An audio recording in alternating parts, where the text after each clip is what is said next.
அஸ்ஸலாமு அலைக்கும் வரஹ்மத்துல்லாஹி வபரகாத்துஹு. ஃப்ரெண்ட்ஸ், நம்ம போன பார்ட்டில் ஃபிர்ஆனும் அவனை சார்ந்தவங்களும் எப்படி அல்லாஹ் அழிச்சாங்கிறத பார்த்தோம். இந்த பார்ட்டில் ஃபிர்ஆனுடைய உடல் எப்படி பாதுகாக்கப்பட்டது என்பதை பற்றி பார்க்கலாம். வீடியோக்குள்ளே போகிறதுக்கு முன்னாடி சேனலை சப்ஸ்கிரைப் பண்ணாதவங்க சப்ஸ்கிரைப் பண்ணுங்கள். அதே மாதிரி வீடியோக்கு லைக் போடுங்க.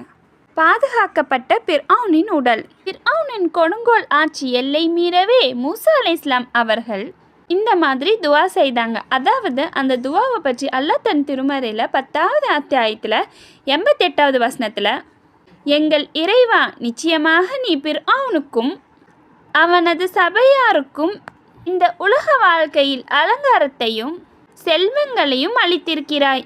எங்கள் இறைவா, உன் பாதையில் இருந்து அவர்களை வழி கெடுக்கவே இது பயன்படுகிறது.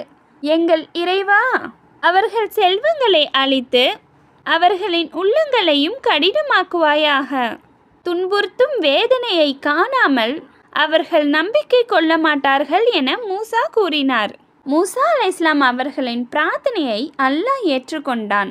ஃபிர்ஆனையும் அவனது கூட்டத்தாரையும் செங்கடலில் மூழ்கடித்தான்.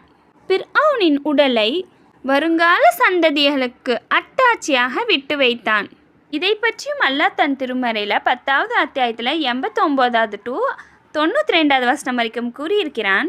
உங்கள் இருவரின் பிரார்த்தனை ஏற்கப்பட்டது. இருவரும் உறுதியாக நில்லுங்கள்.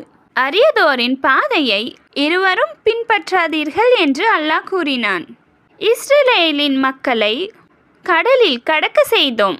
ஃபிர்ஆனும் அவனது படைப்பினரும் அக்கிரமமாகவும் அநியாயமாகவும் அவர்களை பின்தொடர்ந்தனர். முடிவில் அவன் மூழ்கும்போது இஸ்ரேலின் மக்கள் நம்பியவரை தவிர வணக்கத்திற்குரியவன் வேறு யாரும் இல்லை என நம்புகிறேன். நான் முஸ்லிம் என்று கூறினான். இப்போதுதானா நம்புவான்? இதற்கு முன் பாவம் செய்தாய், குழப்பம் செய்பவனாக இருந்தாய்.